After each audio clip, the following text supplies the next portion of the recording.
하나님의 말씀 오늘 구약 성경 사무엘상 4장 1절에서 11절까지 말씀입니다. 구약 성경 413페이지 사무엘상 4장 1절에서 11절까지 말씀입니다. 하나님의 말씀 함께 봉독하겠습니다. 시작. 사무엘의 말이 온 이스라엘에 전파되니라.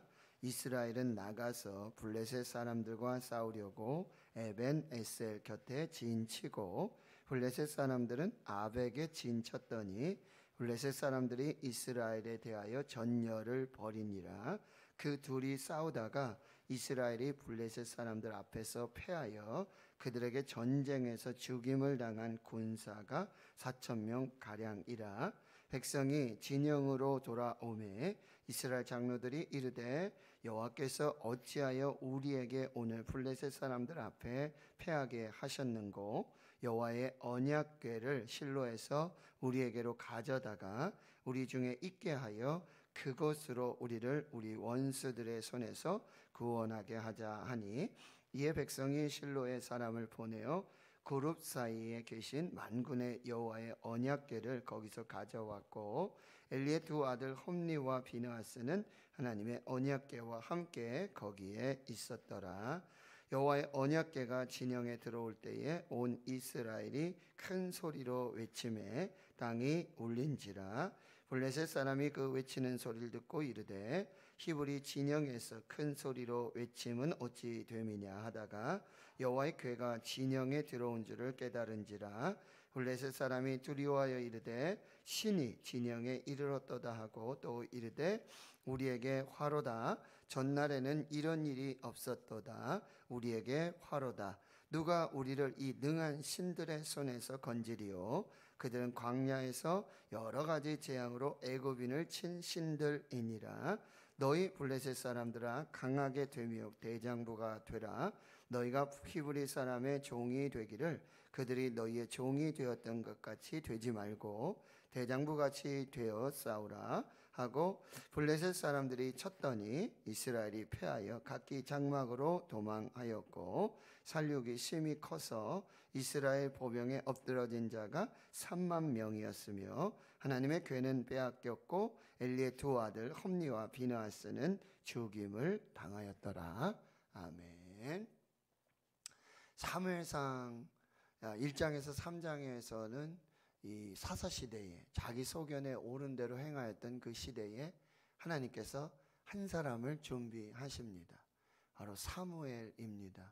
엘가나와 한나의 가정, 그리고 엘리 제사장의 가정, 그 가정의 두 아들 홈니와 비느하스를 이렇게 살펴보면서 이제 하나님의 말씀을 듣고 그 말씀에 순종하여 하나님을 존중히 여기고 하나님을 경외하는 그 믿음의 가정, 그 한 사람 사무엘을 통해서 이제 하나님께서 구원의 역사를 시작하시고 이제 준비를 해 가십니다. 그래서 엘리의 가문을 이제 심판하시고 멸망시키시고 이제 사무엘을 들어서 쓰시며 이제 사무엘의 말을 통해서 하나님의 말씀을 받은 사무엘을 통해서 단에서 브에세바까지 이스라엘 전체에 하나님께서 말씀으로 다스리시고 통치하시는 그 역사가 시작이 되어집니다.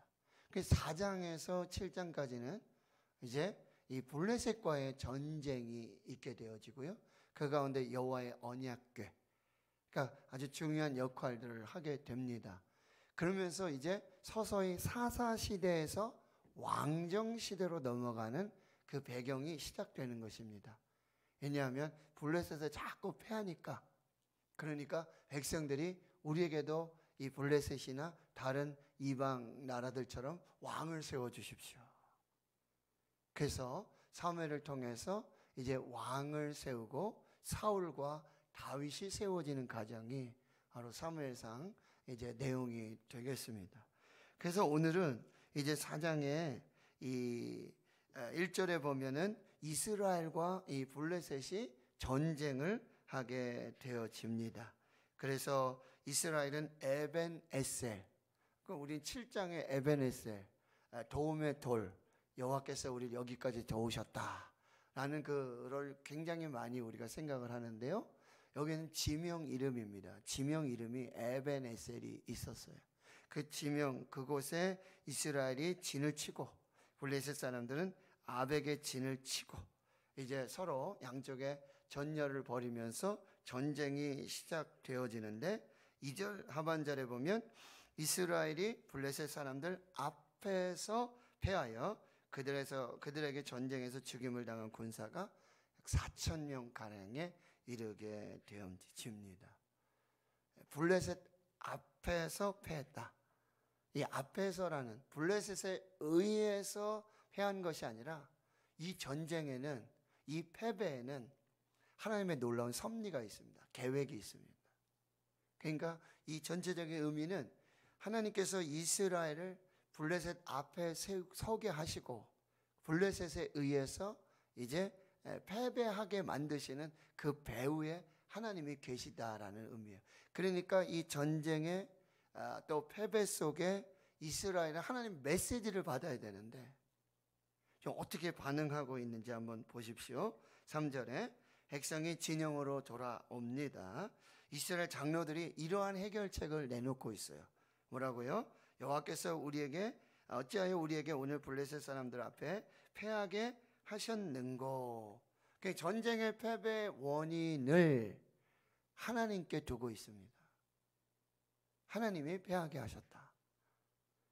거기까지는 좋아요. 그러면은 하나님의 어떤 섭리가 있구나, 계획하심이 있구나. 이 전쟁을 통해서, 이 패배를 통해서 우리가 영적인 메시지를 받고 다시 하나님 앞에 회개하고 돌아오는 이 기회가 되어야 하는데 그들의 해결책은 뭐죠?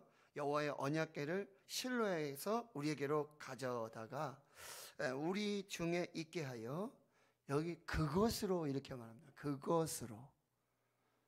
여호와의 언약궤는 이제 하나님의 임재, 하나님의 함께하심, 하나님의 능력, 이걸 이제 잘 상징하고 있지 않습니까?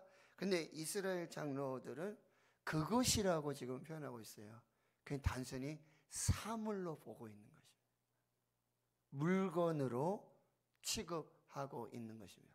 그래서 어떤 목사님이 본문을 설교하시면서 언약궤인가 괴짝일까 이렇게 제목을 잡으셨어요. 언약궤인가 괴짝인가. 그러니까 하나님을 임재, 하나님의 어떤 함께하심, 이 하나님의 역사로 그 언약궤를 보지 않고 단순한 물건으로 보는 거예요. 사물로 보는 것입니다. 그거는 하나님의 임재와 하나님의 함께하심, 하나님에 대한 믿음이 없는 그 언약궤는 단순히 괴짝일 수 있다는 거죠. 여기서 이스라엘의 장로들은 지금 이 언약궤, 여호와의 언약궤를 물건 취급하고 있다는 것이죠. 그리고 이 문제 해결을 위한 단순한 도구로만 여기고 있다라는 사실입니다. 이것이 당시 이스라엘의 신앙이었고 믿음이었습니다. 그런데 전쟁에서 패했다는 것은 어쩌면 당연한 결과라고 하는 것이죠. 껍데기 신앙입니다. 내실이 없는 헛된 열정만 있는 그런 이스라엘의 신앙을 볼 수 있게 되어집니다. 그래서 여러분 어떻게 하죠? 4절에 이에 백성이 실로에 사람을 보내요. 지금 실로에 여호와의 언약궤가 있지 않습니까? 거기 엘리 제사장 그리고 홈리와 비느하스가 그곳에 있어요. 그 사람을 이제 보내가지고 그 다음에 그룹 사이에 계신 만군의 여호와의 언약궤, 이것이 언약궤의 정식적인 의미예요.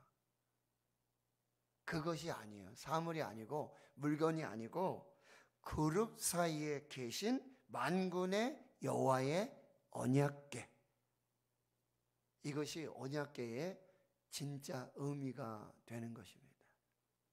그래서 이 그룹 사이에, 그 아래에 이 만군의 여호와의 임재와 함께하심, 그 능력, 역사와 함께하는 그 언약궤로 이렇게 받아야 되는데 단순히 물건, 사물로 지금 이 언약궤를 보고 있다라고 하는 것입니다.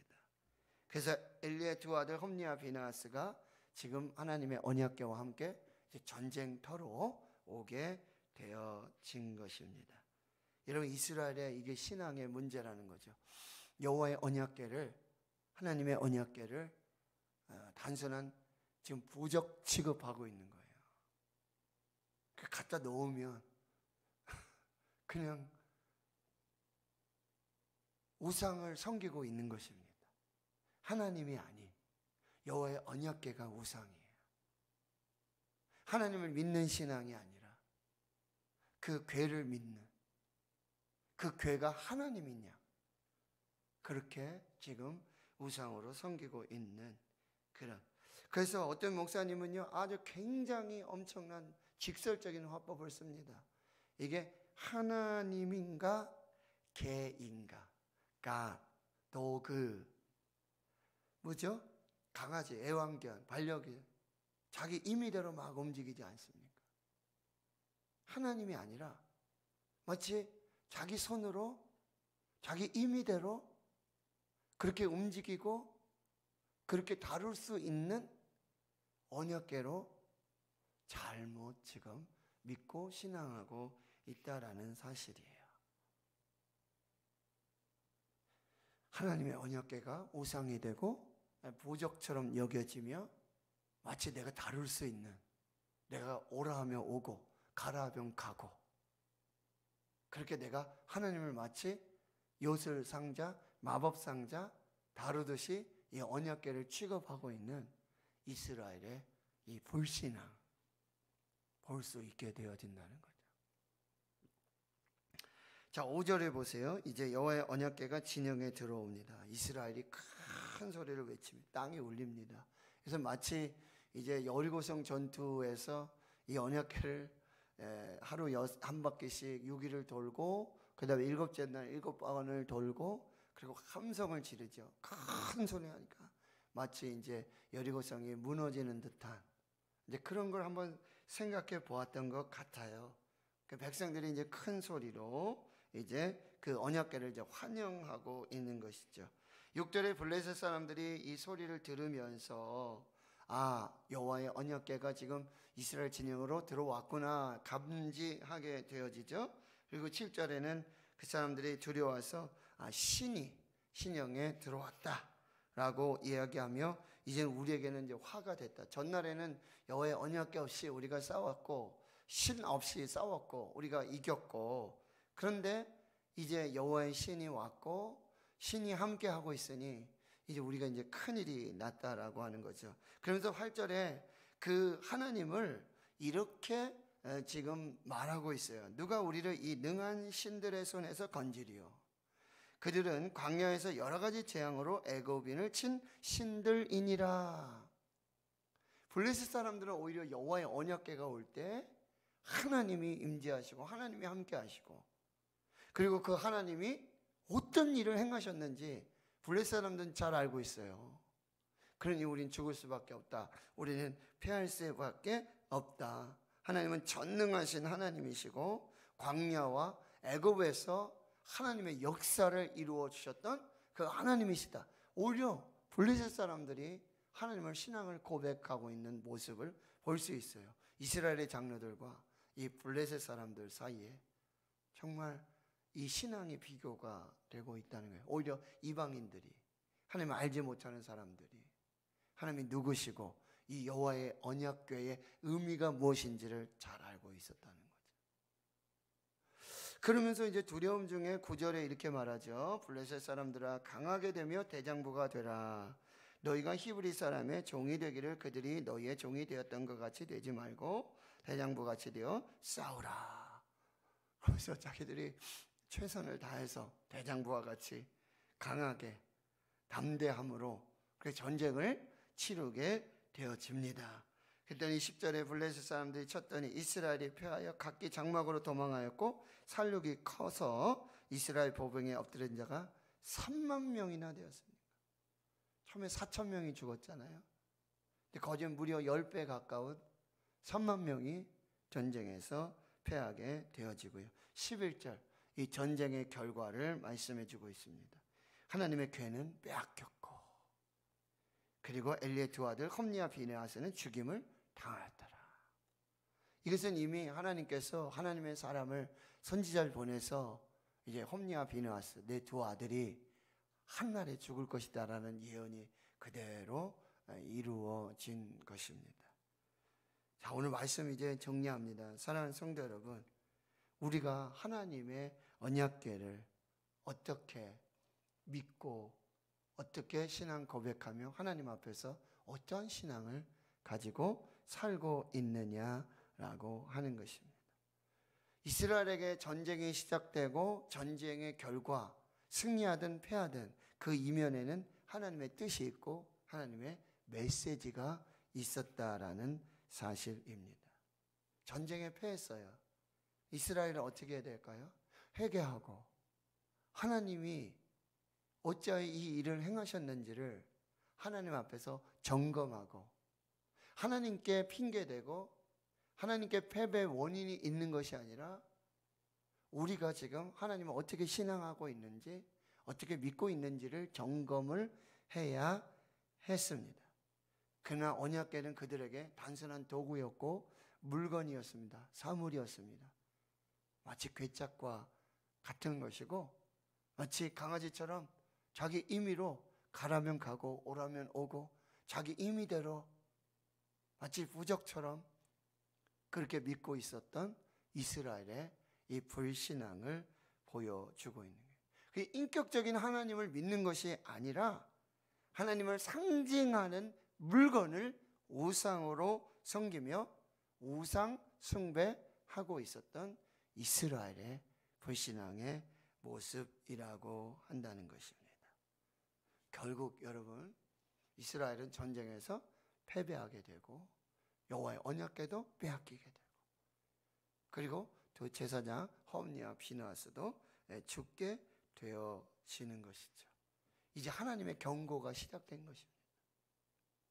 이스라엘이 과연 이 전쟁, 이 패배, 언약궤가 빼앗기고 그리고 홈니와 비느하스가 죽는 이 상황 속에서 어떤 영적인 교훈을 가지고 어떻게 대처해 나가는가. 이것이 이제 내일 또 본문을 통해서 나타나게 되어집니다.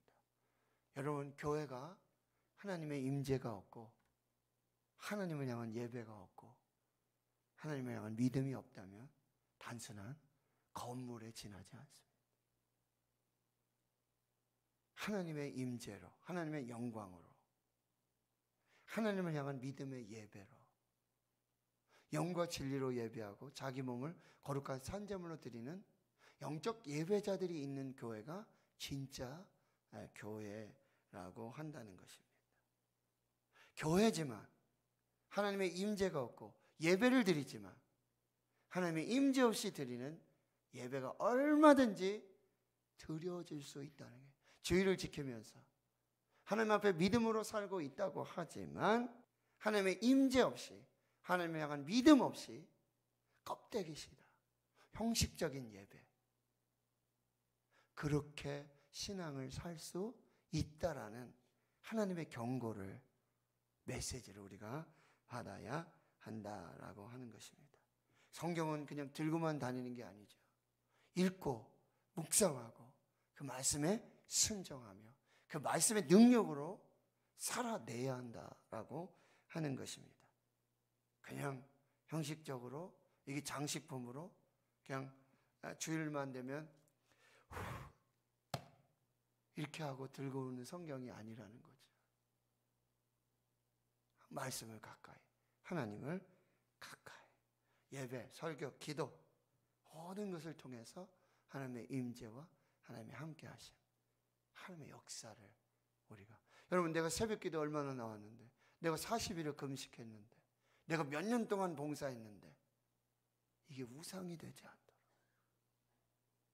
우상이 되지 않도록 하나님 앞에서 진실한 믿음으로 온전한 믿음으로 하나님께 영광을 돌리고 하나님의 임재와 하나님의 역사 속에 우리가 나아가야 하겠다 하는 부분들을 잘 살피면서 오늘 말씀 또 깊이 묵상하시면서 하나님 앞에 오늘 예배를 또 기도하시면서 그렇게 나아가실 수 있기를 주의 이름으로 축원합니다. 하나님 감사합니다. 이제 사사시대에서 왕정시대로 넘어가는 이 상황 속에 사무엘이 사사가 되고 첫 번째 전쟁이 치루어지게 되어집니다. 하나님 이스라엘의 불신앙을 보게 됩니다. 하나님을 섬기지만 여호와의 언약궤를 하나님 그들 가운데 모시지만 그것이 우상이 되고 부적과 같이 그렇게 불신앙하고 있는 그 신앙 속에 하나님은 이스라엘에게 전쟁의 패배를 주시고 또 많은 사람들이 죽게 하시고 언약궤도 빼앗기고 험리와 비누아서도 죽게 하는 영적인 경고를 주시는 것을 볼 수 있습니다. 하나님, 우리가 하나님의 임재 없이 예배 드리고 하나님의 임재가 없는 하나님을 향한 온전한 믿음과 그 신앙이 없는 우리의 어떤 형식적인 껍데기 그냥 헛된 열정에 우리의 신앙이 있지는 않는가 주님 잘 살펴보게 주여 도와주시고 하나님의 말씀을 하나님으로 그리고 우리의 모든 예배가 하나님의 영광과 그 임재 가운데 하나님의 살아계심을 경험할 수 있는 거룩한 역사들 되게 주여 도와주시고 우리의 직분과 아버지 우리 신앙의 연수 봉사의 시간들이 우상이 되고 자랑이 되지 않도록 하나님 앞에서 항상 깨어서 하나님의 거룩한 뜻을 이루어가는 저희들 모두가 되게 해 주시옵소서. 이제는 우리 구주 예수 그리스도의 은혜와 하나님 아버지의 무한하신 사랑하심과 성령의 내주교통 충만하심이 이제로부터 영원토록 함께 하시옵기를 간절히 축원하옵나이다. 아멘.